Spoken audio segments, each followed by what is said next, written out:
Startup Secrets, where ideas take off. Have you ever felt unable to commit yourself fully to a challenging task? Keep watching, as today, we will discuss deep work and explore 4 ways that will help you enhance your skills and restore your ability to concentrate intently.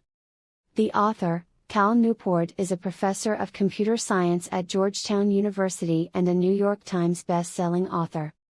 He has written 7 books that have been published in over 35 languages. Lesson 1: Intent is key to each of the 4 deep work strategies. The author acknowledges that different approaches will be most effective for different readers, and presents 4 options to achieve deep work. 1. The monastic approach. Monastic is derived from the word monastery, which refers to the residence of monks. This approach requires one to fully disconnect. For example, moving to a lodge in the woods to write a novel and not returning until it's finished. 2. The bimodal approach. This puts deep work ahead of anything else. You could, for example, set out 4 to 6 hours each day for intensive work, when you shut yourself in your office, similar to the monastic technique. However, once that period is completed, you are free to do whatever else is on your agenda. 3. The rhythmic approach. This strategy divides your work into time blocks, similar to the Pomodoro technique, and tracks your progress with a calendar. For example, you might organize your week ahead of time and schedule 10 90-minute chunks on your calendar. Eventually you will make working in timed blocks a habit.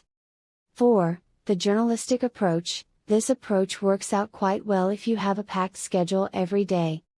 What you should do is commit any unanticipated spare time to productive, in-depth work. Being intentional about your deep work approach necessitates tracking how you spend your time, thus one of your first actions should be to document your habits. You'll rapidly be able to distinguish between productive and ineffective time, and identify patterns. Lesson 2: Use productive meditation to maximize downtime. Productive meditation entails leveraging your unproductive time to perform deep thought. For example, if you take the subway to work every morning and know you have 30 minutes to and from work, utilize this time to try to solve a hard problem in your head. Commuting, showering, home duties, grocery shopping, and going for a walk are all excellent times to ponder. When you have some downtime to do menial duties, pick a huge problem, attempt to see sub-problems of it, break it down, and solve it. Lesson 3: Consistently end work at the same time each day. Every day, the author finishes his workday around 5:30 p.m. After that, no emails, no internet, no to-do lists, and no computer.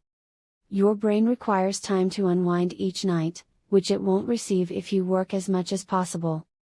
Limit yourself by leaving work and not checking email, or, even better, by turning off your computer at the same time every day. This way, you'll have a certain amount of free time every day to rest. Your intellect will continue to operate beneath the surface, but you will not exhaust yourself by working around the clock. So remember, intent is key to each of the 4 deep work strategies. Use productive meditation to maximize downtime. Consistently end work at the same time each day. Thank you so much for watching our video. Click the like button now to support our channel and click subscribe if you want to get notified each time we post a new summary.